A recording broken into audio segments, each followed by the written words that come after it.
राहुल गांधी की सदस्यता पर अमेरिका के बाद अब यूरोप भी बोला। जर्मन का राहुल गांधी के मामले में आया बयान। अमेरिका और यूरोप की नजर भारतीय लोकतंत्र पर।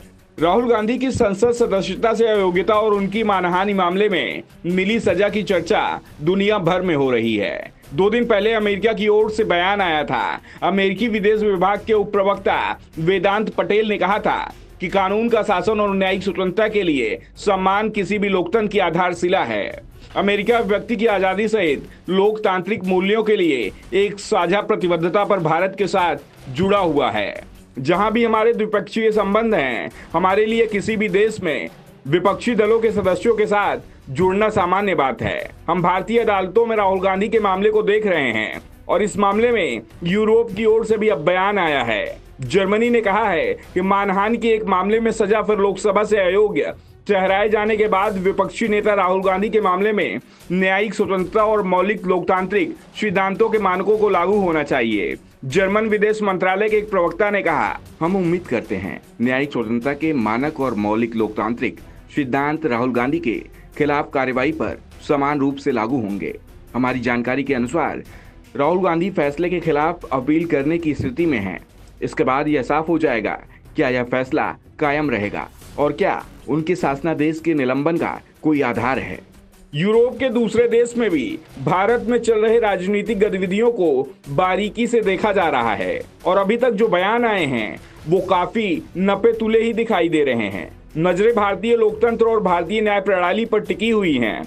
आमतौर पर जिन देशों के साथ भारत अच्छे संबंध रखते हैं उन देशों की सत्ताधारी दल के साथ मुख्य विपक्षी दल के नेताओं के साथ भी देश के अच्छे संबंध रहते हैं, जिस कारण सत्ता में बदलाव होने के बावजूद भी दोनों देशों के संबंधों पर किसी तरह का कोई असर दिखाई नहीं देता है। राहुल गांधी कांग्रेस पार्टी के प्रमुख नेता हैं और कांग्रेस देश की सबसे बड़ी विपक्षी पार्टी है।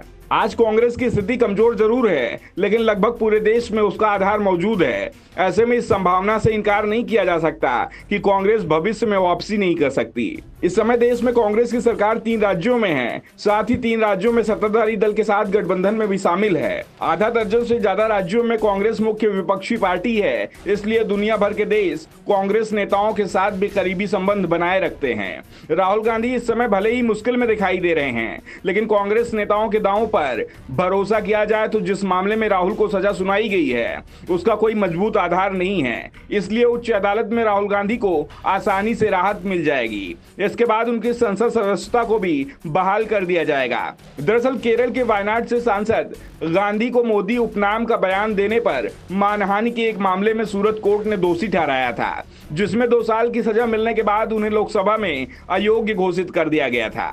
उन्होंने 2019 के लोकसभा चुनाव के दौरान कर्नाटक में एक जनसभा के दौरान राहुल गांधी ने यह बयान दिया था। कर्नाटक में इस समय चुनाव का ऐलान भी हो चुका है और कांग्रेस की कोशिश है कि राहुल गांधी को मिली सजा का मुद्दा कर्नाटक में भावनात्मक रूप से भुनाया जाए, क्योंकि जिस मामले को लेकर राहुल गांधी को सजा सुनाई गई, उनकी संसद सदस्यता रद्द की गई, उन्हें घर खाली करने का नोटिस दिया गया, वो मामला कर्नाटक से जुड़ा हुआ है। ऐसे में कांग्रेस को उम्मीद दिखाई दे रही है कि कर्नाटक की जनता जब मतदान करे तो वो भी राहुल गांधी को मिली सजा पर विचार करेगी और मोदी सरकार ने जो नीति विपक्षी नेताओं के खिलाफ बना रखी है उसे लेकर भी फैसला सुना देगी।